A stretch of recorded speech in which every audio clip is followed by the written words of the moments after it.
Well, since we are talking about fractions and simplifying, it's only the next inevitable step for us to talk about. How do we multiply? When I multiply fractions, what do I do?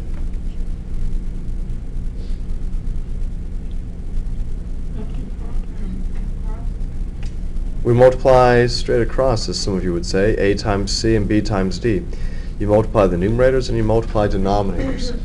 Do not, I repeat, do not use the phrase cross-multiply in this class. It typically does not go well for you. What if I want to divide? How do I divide one fraction by another one? KFC. What? KFC, keep the first one. Oh, KFC, Flip. keep, Change. flip, change. All right, so I'm going to keep the first one. And you said flip, Flip the second one. so that becomes D over C. What's the change? The division times the multiplication. Becomes multiplication. Multiply times the reciprocal. Now you said KFC, so nothing about, I'm hungry now. I ate the bones. Yeah. I'm telling you, you know what? I feel like I'm going to go, I need to go munch. Let's use a nice example. How about 24 over 25 times 55 over 36? Are you about to go leave and get us some chicken? I've heard that chickens do a really good job of making eggs.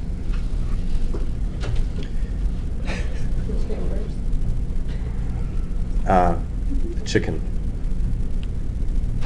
That's a silly question. Now, if I want to multiply this, I would just have 24 times 55 in the numerator over 25 times 36.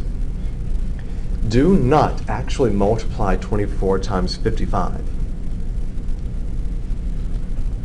No, Mr. Craig, it's just 1,320. Good for you. Do you really want that? Because do you want to get large numbers that you then have to break down? Use what's already broken down for you and find those common factors. Is there a common factor with something in the numerator and something in the denominator?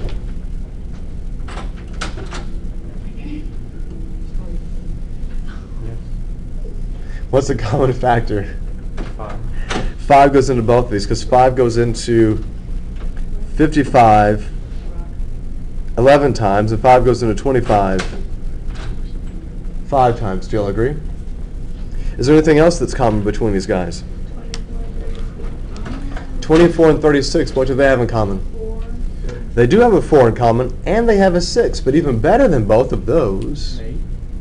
8 does not go into 36, it's but how about fixed. 12? Don't guess, no. 12 goes into 24 twice, and 12 goes into 36 3 times. Have I reduced everything as far as I could? So what do I get for my answer then? 22 over 15. Much easier when I keep the number small and I get 22 over 15. Now, if you're not completely sure about that, let me show it to you in a different way. This guy, when I broke down the 24, I could look at this as 2 times 12, and I can look at the 55 as 5 times 11. The 25 is 5 times 5, and the 36 is 3 times 12. So just like what we had seen before, I can look at this right here. 5 over 5 equals what?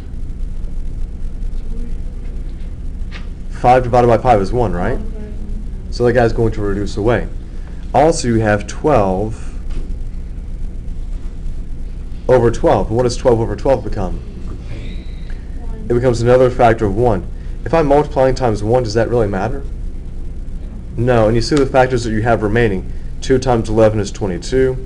5 times 3 is 15. So you can break it down to its core components. And that's what we need to do when we look at these more difficult rational expressions. So So if I were to look at x squared plus 5x minus 14 over x squared plus 7x plus 12, and I multiply it times the fraction x squared minus 2x minus 15, and all of that is divided by x squared minus 7x plus 10. Before you freak out and get concerned about this more than you should be, you should look at this as though it's half a quiz. Remember, the quizzes that we took had 8 factoring questions, right? So this one basically has 1, 2, 3, 4 problems that we need to factor. That's it.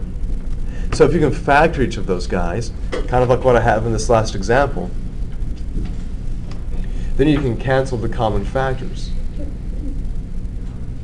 So, start factoring. How can I factor this first numerator, x squared plus 5x minus 14?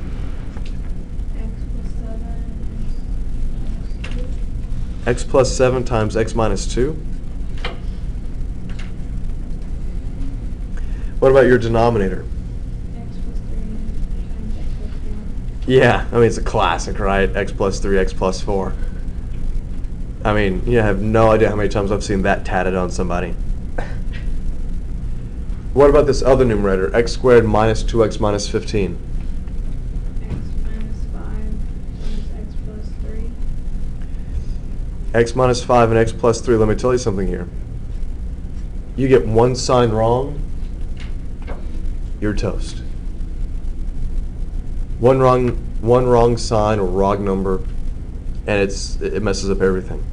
How about this denominator? X squared minus 7x plus 10. X minus 5 and x minus 2. That's x minus 5 and x minus 2. Have I factored everything completely? I have, so now I need to do what? Cancel. Cancel the common factors. What are the common factors that can cancel? X minus 2x plus 3. Wait a minute, what? I can cancel the x minus 2 with x minus 2 because that basically gives me a 1, right?